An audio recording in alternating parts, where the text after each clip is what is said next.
And welcome to everyone to another edition of the Between Two Wheels podcast, coming to you from Northern California. On today's show, Marc Hirschi. He goes full Willy Wonka, squirts out of his contract with DSM, formerly Team Sunweb. We'll talk about that. Where is he going? I think everyone knows that one now by now. We take a deep dive into the potential Trek class action lawsuits regarding helmets. Also, a court ruling on Ironman refunds. How will that affect you and your racing this next year? Ricardo Ricco gets burned by the cycling press. We'll talk about that. And when does racing begin here in Northern California, domestically and around the world? It's Sunday. I think it's the 10th of January. And this is the Between Two Wheels podcast, episode 217. Appreciate you coming with us today. Back in the garage.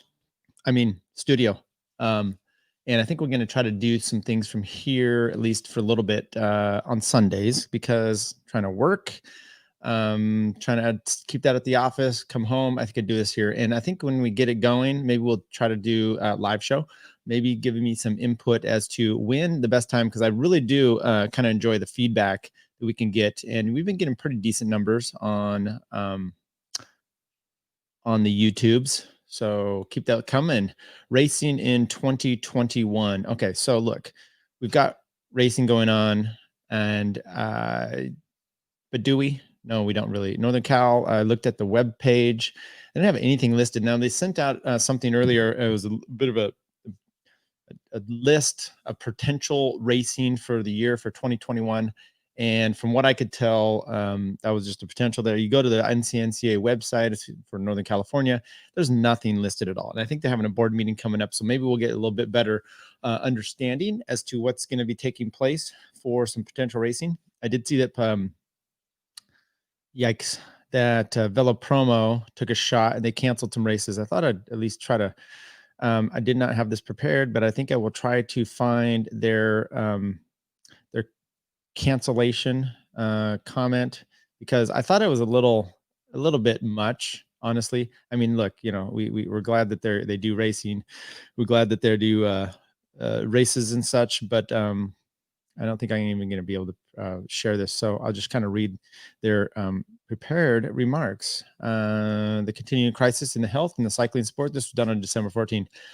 December 13, they say Velo Promo is continuing to put its events on hold for the foreseeable future, with the continuing increase in cases and deaths, and with a sizable part of the public not following the recommendations and mandates, the counties and cities we deal with on our own concerns keeps us from holding bike races and group recreational cycling events, such as the Strawberry Fields Forever, until such time as a decreasing pandemic and a vaccinated public create a safer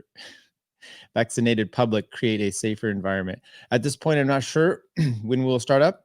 It may be well over a year since our last race, Madeira 2020, before we can get going again. So nothing is set for January and February 2021. We will probably start as soon as we can with time trials first, then rural road races, and finally criteriums. My apologies for this extended period of uncertainty, but it doesn't seem like there's any safe way around it. Really? Stay safe, keep riding, and we will be posting more interesting pictures on Instagram, informing you of our plans on Facebook and Velo Promo website, and doing a retrospective of our old t-shirt designs on Facebook. Yeah, those burlap bags. I miss those. Look, am I knocking them a little bit? I am, because do they have any, I'm not going to get into this, but why are they saying it's your fault for this? I don't know. I had COVID and we were following mandates. So, shit happens and you get this stuff. And you know what? I survived. So stop blaming the public. We've been locked down, motherfuckers, since February or so. Okay. It's almost been a year. So, hey, Velo Promo, we can do these safely. And I'm not going to cry for you if you don't want your funds and you don't want us to do your races anymore.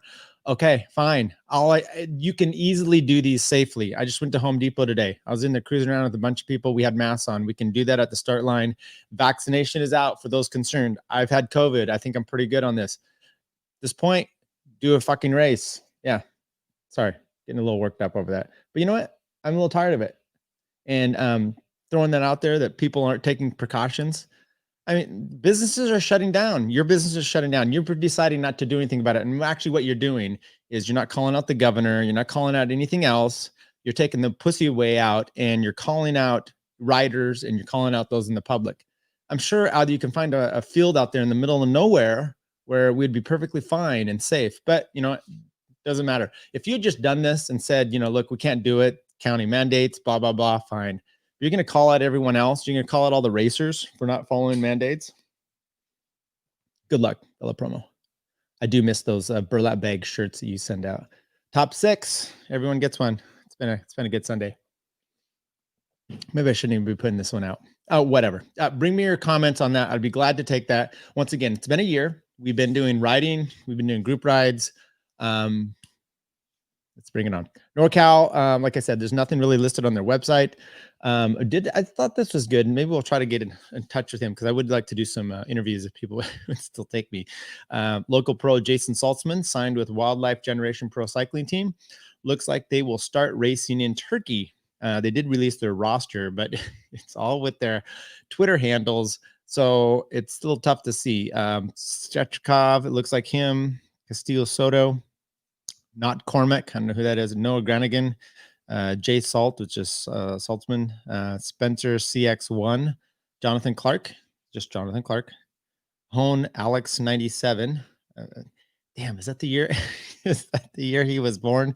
I got married once in 1997. Kent Ross, and then they say, see you in Turkey. So pretty excited for Jason Saltzman. I had a little story when I did my comeback.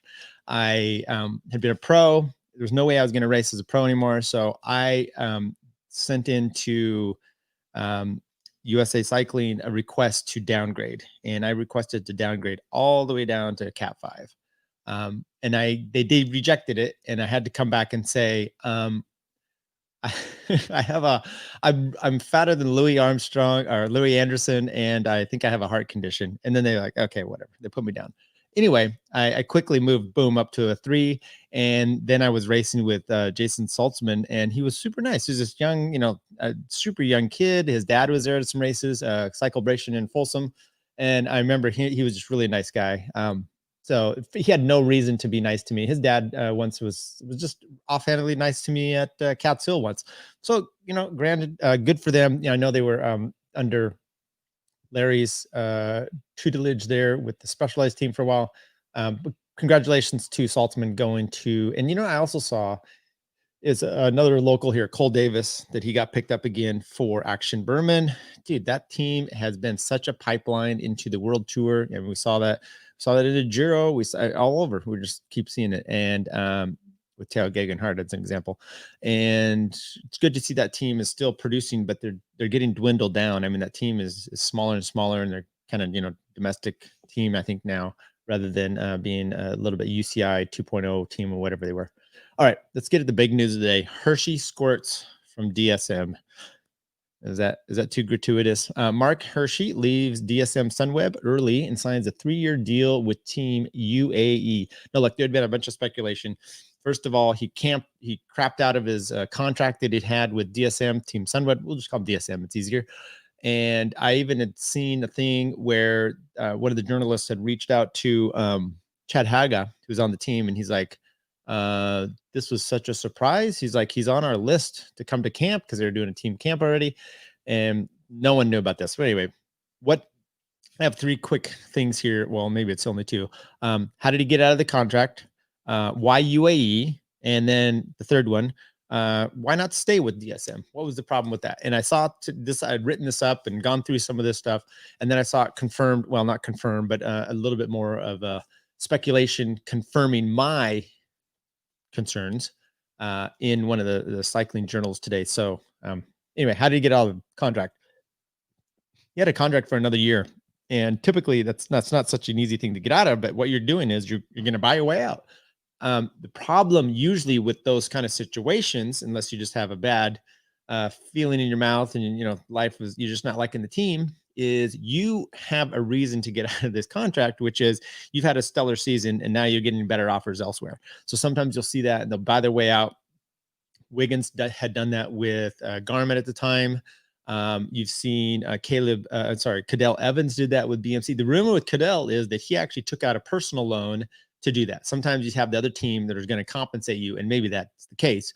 Or he feels like, Cadell, as an example, getting out of Lotto at the time, going to BMC was, I'm going to get better support. It's going to be, my future is so much better. It's worth it for me to take out a loan to pay off my old salary for what I'm going to be getting going forward. And the increase obviously was that. Obviously, it worked out for Wiggins. Obviously, it worked out for Cadell Evans. And we'll see if it's going to work out for Hirschi. I don't know what the terms of the deal are if he had to do that. Now, likely, there was a few days, maybe a week separation from the time that Hirschi reported that he was canceling the contract to the sign in the UAE, but I'm pretty sure he had in the works of like, I'm going to be signing here, give me the increase. It's just that buying out was more problematic, I'm sure. And it probably was a little bit of a penalty that they might have had in the clause in the contract as well for a buyout. So it's not simply, oh, this is my amount I'm going to get on the contract. I'm just going to pay you that amount and I'm good to go. That was probably a little bit more of some penalties of getting out early. Either way, though, he's done and gone, and he's done and gone and out of DSM. He squirts his way over to, I'm going to keep using that, Hirschi squirts. It's just the way it goes. And he's over his way to UAE. So look at why UAE. Well, Tadej Pogacar, he's on that team. Brandon McNulty. It depends on what you think Hirschi's going to be doing too.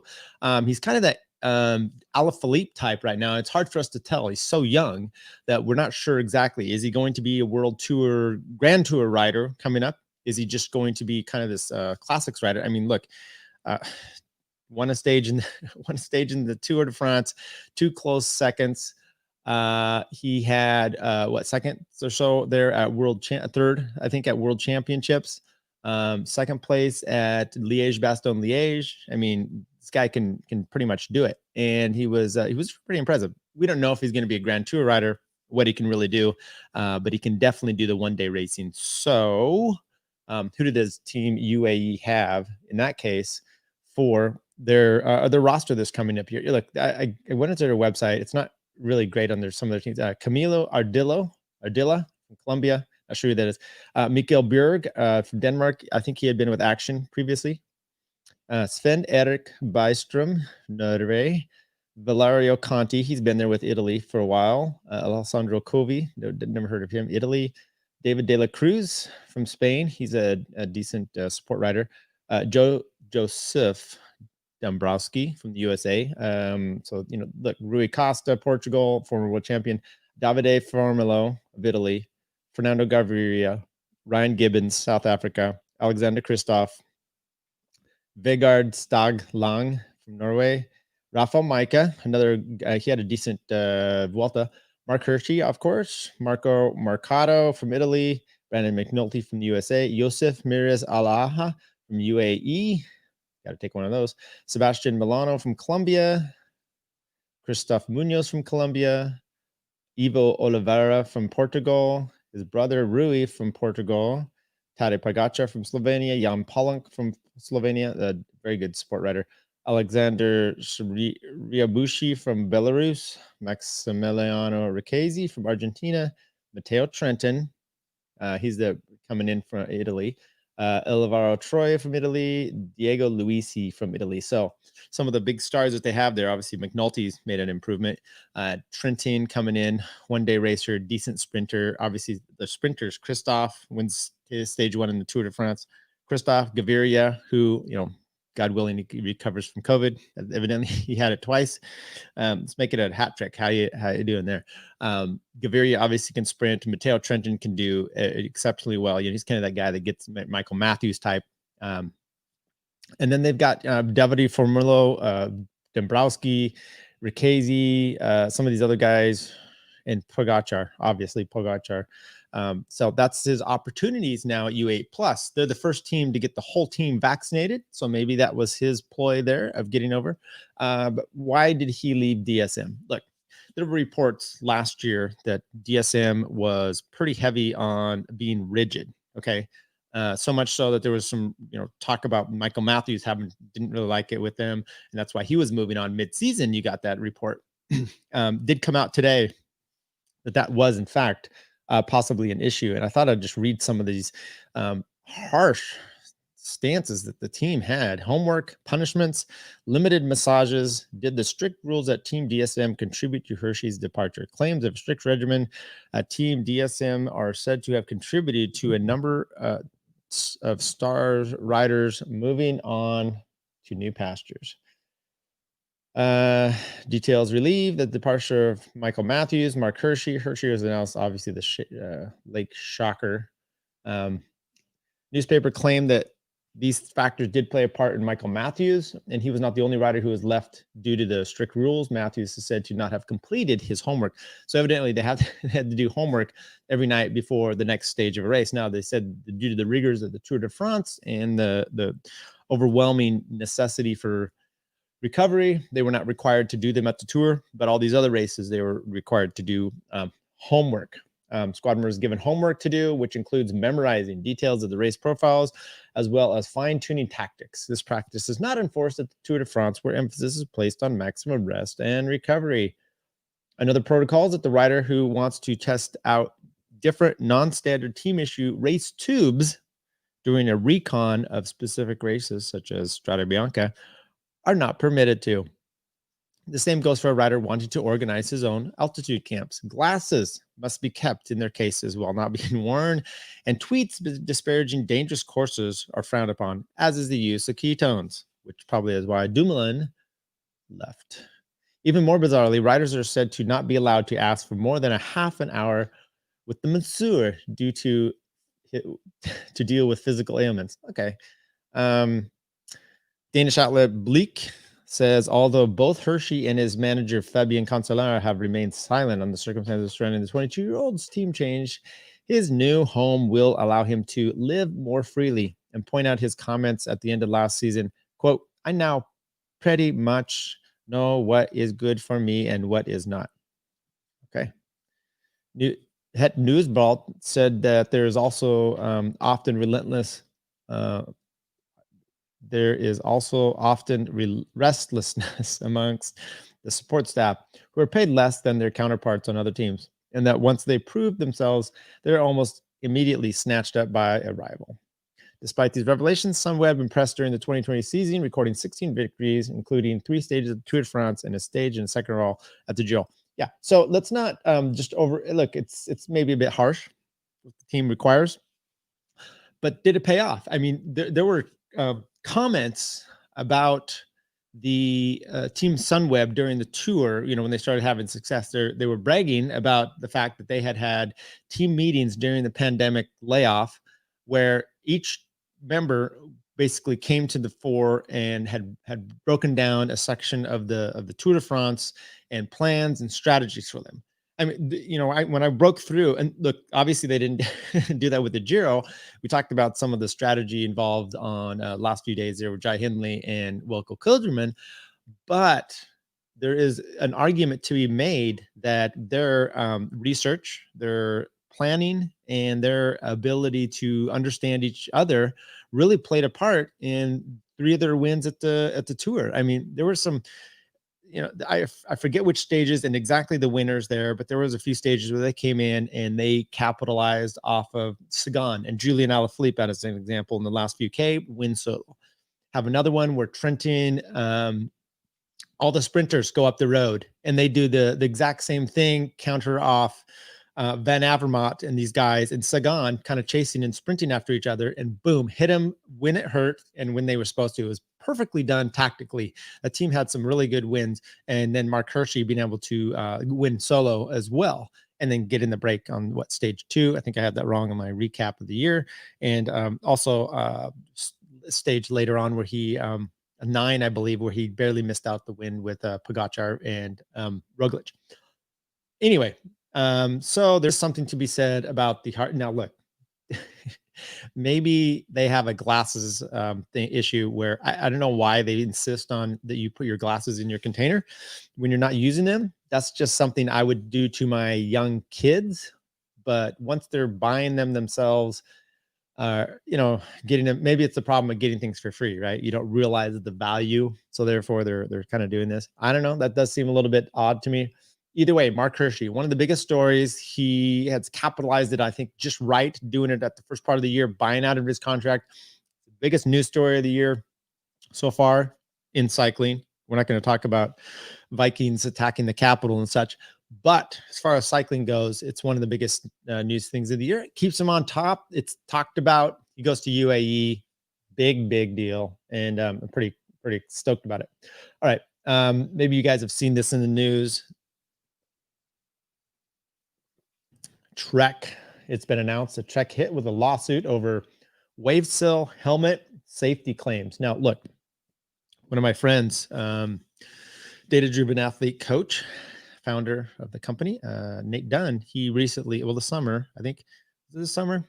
Last summer, maybe it was. He'd had a wreck, hit his head pretty hard at the time. Curt Mills asked him the question, who's president? And he said it was Barack Obama. Now, I think he was a Barack Obama fan, so maybe that led into it. Probably wasn't happy it was Trump, but he was wrong. It was Trump. It still is at this point. No matter what you want to think. I'm just giving facts out here. Point is, he hit his head pretty hard. He did some research, and he got this Bontrager helmet. So Bontrager, they have a new Wavesill helmet technology. They've done, I think, Institute of Virginia has done a bunch of testing. So people are contesting whether their claims. Now, there was what's also interesting in the Cycling Tips story about this. They give a breakdown of what the lawsuit is, what the problems are, who's contesting what. And now it's a class action. Class action, you've got to get it certified. It's got to be a bunch of people that come in there. And it's really about giving attorneys a lot of money. Honestly, you may get your money back for your helmet. Okay. They haven't claimed anybody's injured from this. That'd be a different issue. You've got a personal injury or products liability issue with Trek itself. But as most class action lawsuits are want to do, and we'll talk about another one coming up here.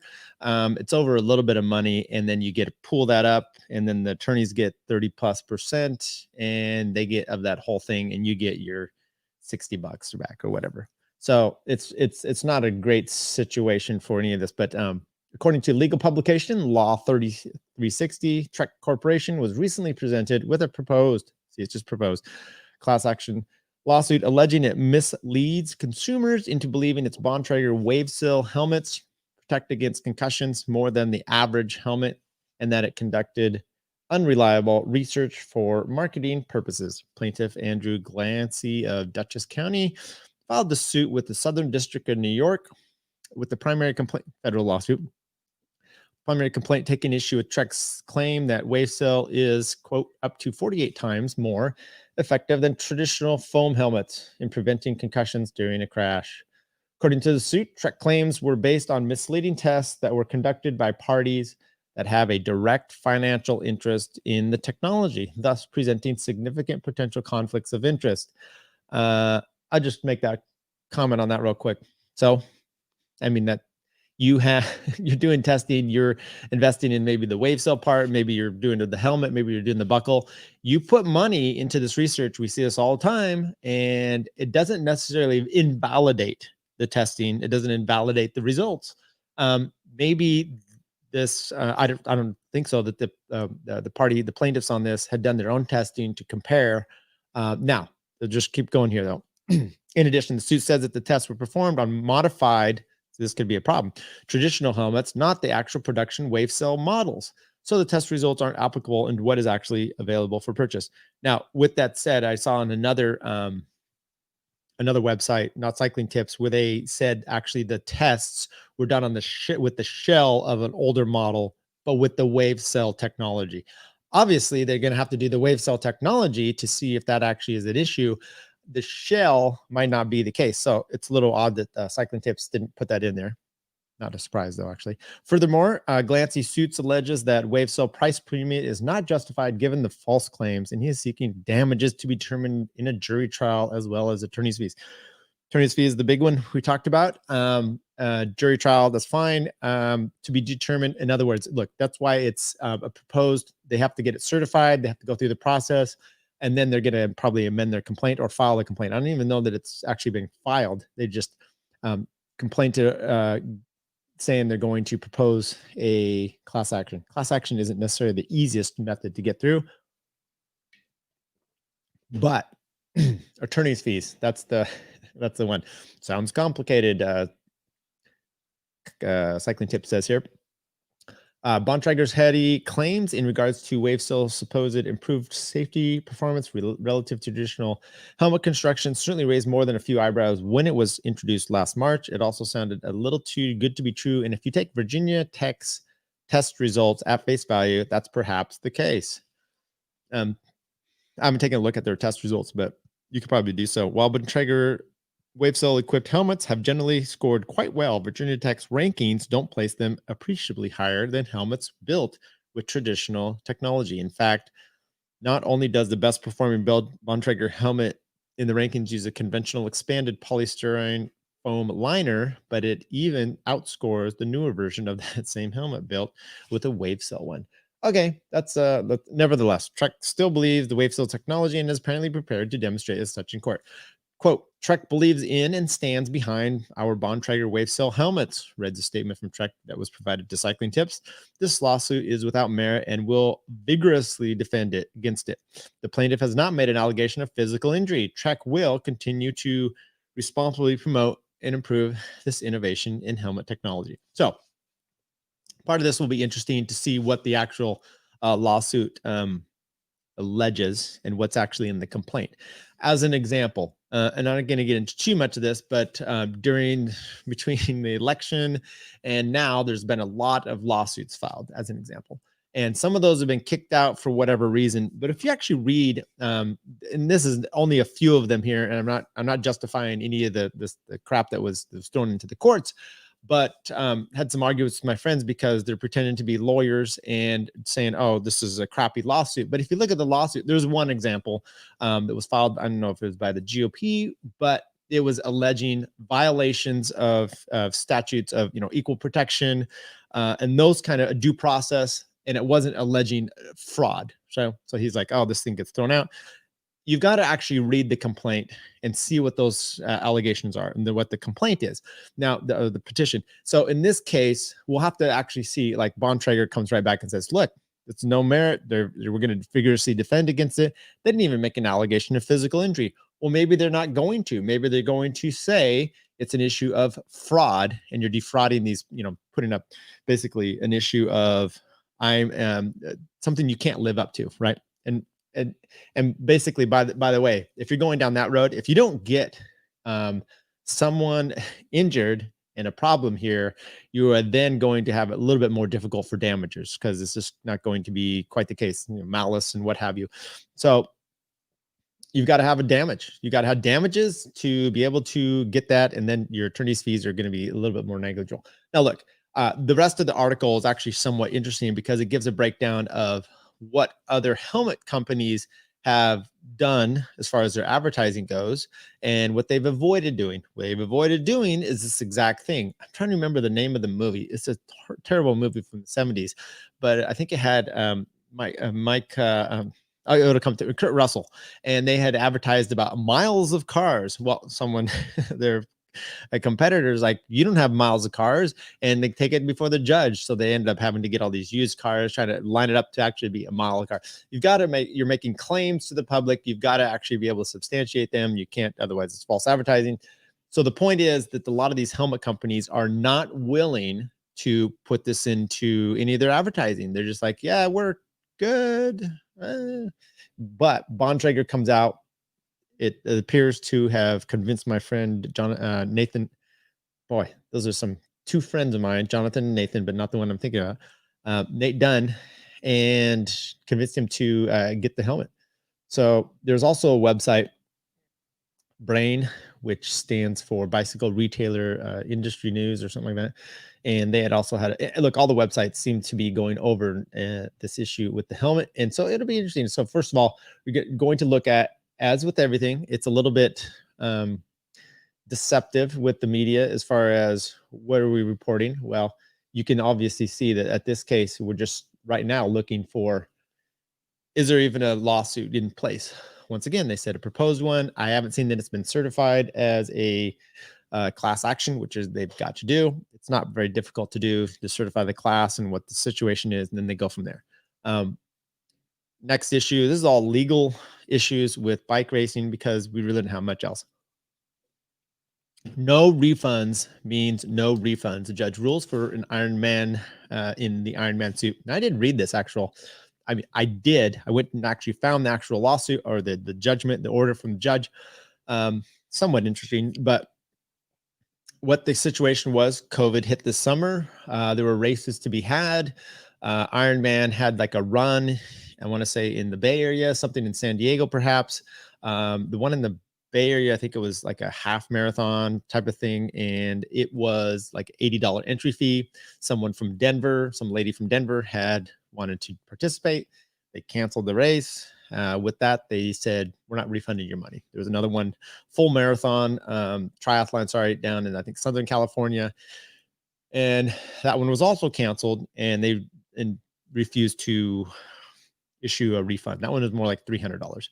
So they actually got a class action lawsuit. They got it certified, and they got it before a district judge in Florida. Not sure why Florida. Either way, it was not a federal court. It was just Florida state, and they ended up getting it kicked out. This is a very simple case. No refunds means exactly what it says. No refunds. The judge wrote, and like I said, I went through the whole thing. It's a little bit frustrating for these people, obviously, and it's a little bit. Now there's a clause in there. It's called force majeure, which is basically something of nature that can happen. So there's a clause usually in all these things, and you're having an outdoor or concert that forces beyond the control of the event organizer, something that comes up, force a thing of nature, as an example, that they could cancel it for that, and typically, not have to refund your money because they are out maybe for setting this up. Now, look, I think what Ironman did was kind of shitty. It was a lot of people around the world, around the US at least for this case, and they could definitely have refunded those things. I don't know how much money they put out at the time to have the events and what kind of. Now, the race was canceled in March 14th, as an example. That one was pretty close up to the front as far as the first one. That was a rock and roll running races. And I'm trying to see if there was another one. This is a very simple case. Anyway, so they had argued that the no refund clause is fair and consistent with common sense, given the type of events being debated. If race organizers were required to give refunds when events were canceled for issues beyond their control, he said, most race companies wouldn't be able to sustain a business. Totally true. I get all that. I just also think as a business, Ironman might be shooting themselves in the foot for doing this. There's a lot of people. As an example, if this happened for Velo Promo race, you're not out a ton of money, and you can, it's no big deal. It's more of a local thing. If you're doing a race like these where you maybe race once or twice, maybe 3 times a year, it's a little bit different. You're preparing for it. Now, they had no choice. They couldn't put on the race. At least I think they probably could have, but they decided not to. Maybe they couldn't get it licensed, what have you. Either way, I thought it was an interesting thing because it's something that we may experience here coming up this year. I don't know how many people are going to be pre-regging. And I think this is something that the races should do going forward. Thinking about this is, how are we going to kind of ensure this?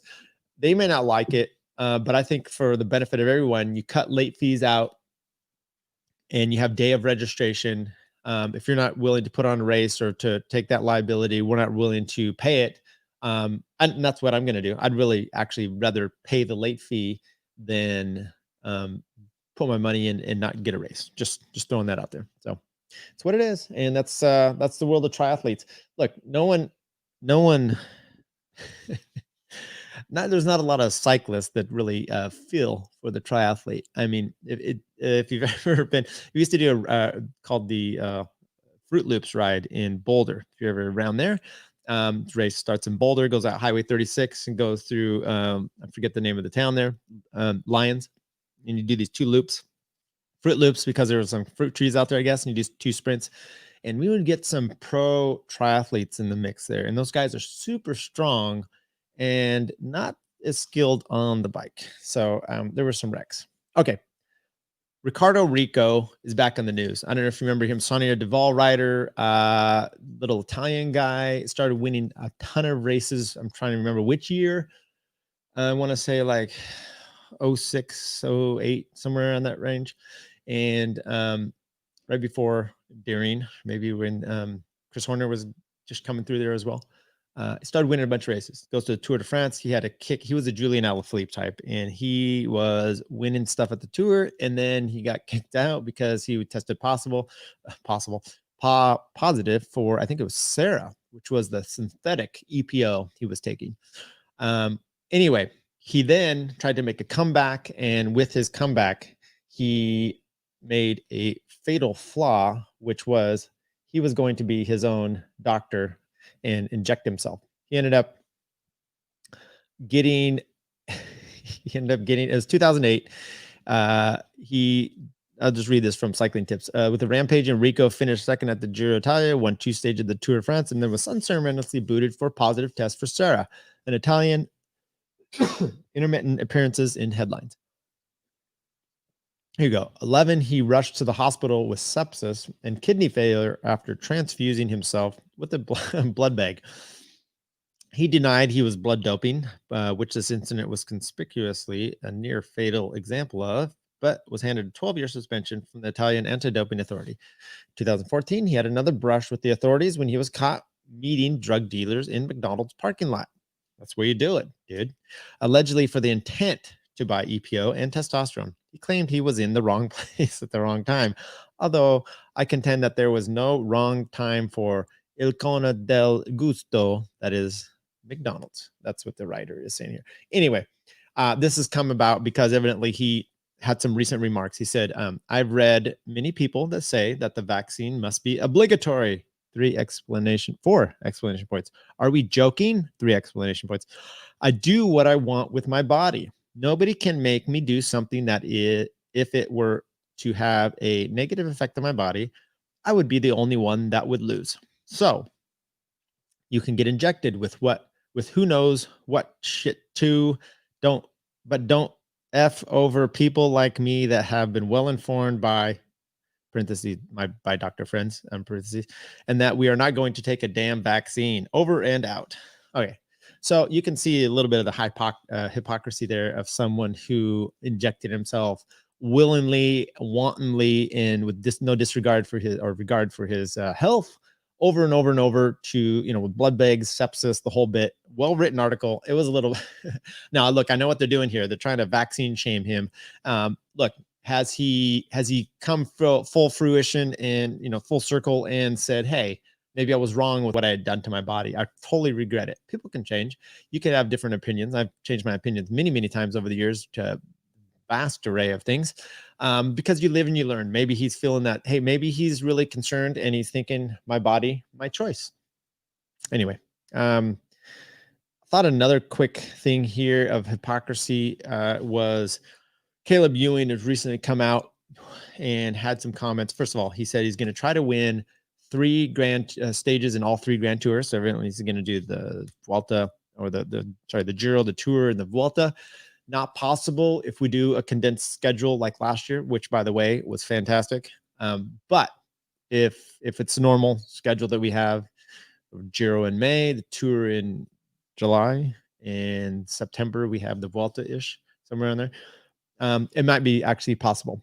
He did say though, he can be just so he took a shot at Groenewegen, and he said he could be. Let's see what he said. He admitted there's a way of saying about Dylan. Quote: he admitted he knew what he was doing. Ewan said of Groenewegen, as a sprinter, you know when you feel a rider next to you. And if you go all the way to the barrier, you know that a rider is going to get crashed into the barrier. Now, to me, that's a little bit interesting considering if you've ever watched Caleb Ewing sprint. I don't know that he has a well awareness. I mean, everyone was so enamored by him this summer of his ability to weave and dodge and cut and dive in a sprint and win a stage at the Tour. I'm trying to remember which stage that was, like 5, 6, 4, somewhere in that range. And it was fantastic, right? But you're also like, one wheel hit there, someone's going down and you're taking a bunch of people with you. So, and Caleb's been he's done that over the years. Now, has he taken someone into the barrier? Probably. I don't remember anything specific, but I would tend to guess that he has more likely than not. So it's a little bit interesting to see why he's taken such a hard stance. Almost more, we talked a little bit about Jakobsen. Jakobsen seems to even be less brutal on Groenewegen than does Caleb Ewing. Let's go back to the first thing I said about Caleb Ewing, which was he's going to try to win a stage in each of the Grand Tours. I think that is his impetus for trying to call out Groenewegen, keep him on the sidelines, have all the glory for yourself, not have to sprint against Groenewegen. I think I see what we're doing here. Caleb Ewing eyes Grand Tour stage sweep in 2021. All right, well, good luck for you. The mailbag. Well, mailbag for us today. Appreciate any of you making comments. Frank Winters has been commenting on our YouTube page. Frank, thank you. Keep it up. Brian Zimney, he had asked me what is your favorite interview for 2020? And Brian, that is a great question. And I did respond to you directly on a direct message, but that was a great question. I haven't had too many interviews in 2020 that made me cringe. There was not cycling interviews. I always say that. You may remember a really long one that was dealing with other issues in cycling that was a bit much. Most of the ones related to cycling, though, like Mike Sayers is always a great chat. Jonathan Baker was really good. Tyler Williams is good. By the way, Tyler Williams has his own podcast. Check that out. Paul Mitchell discussion was good. I enjoyed that too. Thank you, Paul. But maybe the one I'm trying to remember if it was actually in 2020. It was really close to that. Was Dr. Jason Braley, the King's doctor. He had formerly been a doctor and worked with 8 Hour Energy presented by Gear Grinder, and he grew up in the world of cycling. He had worked with a bunch of pros. A fascinating interview, and and now he's the doctor for the Sacramento Kings. I am surprised actually at the downloads that did not get. He also worked with did the concussion protocol for USA Cycling. He was a really good interview, and like I said, probably my favorite. Not to take it. Look, I look back to and I'm like, damn, the Jonathan Baker interview was so much fun. Jonathan, you were great. Tyler Williams, like I said, all of those had some really good times. So, but I would say if you guys want to check out my most favorite ride interview of the year, it probably is the one with Jason Braley, Dr. Jason Braley. Check it out. King's doctor. He's also a good friend. So good to get that one. And he's got 2 boys. One of his sons is in my daughter's class. That's how I kind of got to know him to begin with. Got 2 junior riders, and they've been riding and getting into cycling. Follow them on Strava. It's been really cool. So I've been enjoying that. How about the ride of the week? Now, since no one is out there racing yet, well, we do have cyclocross, and damn it, I want to get into cyclocross. It just takes effort, and it takes time to review and watch this. And we've got riots going on. We've got all kinds of things. I'm trying to get back to work. Look, do I have the time for that? I probably should, but I saw Wout van Aert won race over the weekend. I know Matthew Van Der Poel's been winning a bunch, and Tom Pidcock. So it looks like only those 3 are really Van Aert. I think he won Belgium national championships. That's what it was. But I'm giving the ride to the week to me for the fact that I actually got out and rode this week. It doesn't happen often, but it's getting there more and more. Man, this was a slug. This summer I was riding so strong, but I think is what it was. I wasn't doing a long duration of long rides. I was doing a lot of everyday, consistent, over and over and over, and I got my fitness up. But man, you just cut that off a little bit. It's like Caddyshack, where he's like, Judge, and Ty or whoever it was, clip him in the Achilles. He's going to slice into the woods every time. That's what it's like for me. It feels like I have got my Achilles ruptured, so I'm slicing into the woods every time. But I'm getting back, folks, and I hope you do as well. Between Two Wheels Podcast, 217 episodes. Please hit the like button. Subscribe to us on YouTube. That's how you do it the best. Check out our show. Share it wherever you want. Join us on Facebook as well. Take care.